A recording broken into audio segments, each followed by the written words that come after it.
Blue light tailed the ball like a comet as it shot straight and true. A chime rang out as it hit the target, shooting off sparks. Yes! Harry punched the air. Youngster wins, muttered a huge, sweaty man with a scar running down vertically over one eye from forehead to cheek. His name tag read, Jackson.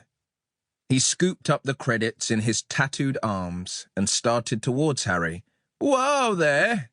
The wiry woman stood between the two of them. She nodded at Harry's arm. Anyone would win with tech like that. Murmurs of agreement rose from the crowd. Harry felt his cheeks burning as he glanced down at his sling hand. He'd been born with one arm and used a state-of-the-art prosthesis he'd customized himself. The hand looked natural enough, with its super-smooth robotics and top-of-the-line synth skin coating. You could hardly hear the faint whine when he moved his fingers. But under the black sleeve of his cargo loader's overalls, the rest of his arm was a different story.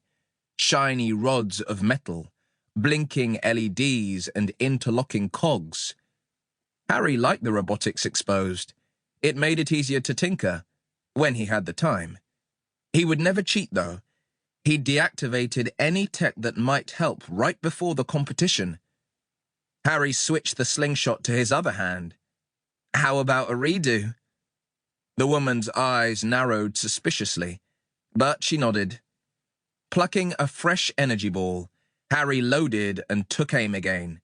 The silence of the cargo deck seemed even more intense this time, as though everyone was holding their breath at once. Harry realized that he was holding his too. Harry, said a tinny voice, where are you?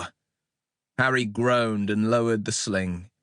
The voice was coming over his wrist communicator, and it belonged to Zoe Harkman. Just got lost, he said into the device. Well, you're wanted urgently on the flight deck, said Harkman. Important job, apparently. On my way, said Harry. He turned to the workers as he backed away. Thanks for the game. What about your credits? Asked Jackson. I'll win them back another time. He sprinted across the cargo hold, dodging a huge robotic lifter, then headed for the mole dock. Most people took the mole to get across the station. The network of transportation chutes carried pods between the different areas, a bit like an elevator, but traveling in every direction. An important job on the flight deck. Harry wondered what it could be. Perhaps he'd be working on a fighter jet's weaponry, or tinkering with a space cruiser engine, or even calibrating a navigation system. The mole pod was full, but he squeezed in. Flight deck, please, he said, and the doors closed before the capsule sped off. The flight deck was many stories up. Harry looked at his reflection in the mirrored wall and saw he had a grease stain on his cheek. He wiped it with his sleeve, then smoothed down his mop of dark hair. With a bump, they came to a stop, one floor up, and the doors opened. 3 officials in green uniforms were waiting. They looked at Harry, and one gestured for him to make way. Wait for the next one, kid. He obeyed, stepping out. Instead of hanging about, he decided to find another route to his destination. Harry had lived on Vantia 1 for 8 of his 12 years, since the day the void swallowed his home planet, Avantia, and took his parents too. Their friend, Zoe Harkman, now chief engineer on Vantia 1, had adopted him, so Harry knew more than his fair share about how the station operated. That included all the shortcuts and back channels most inhabitants never used.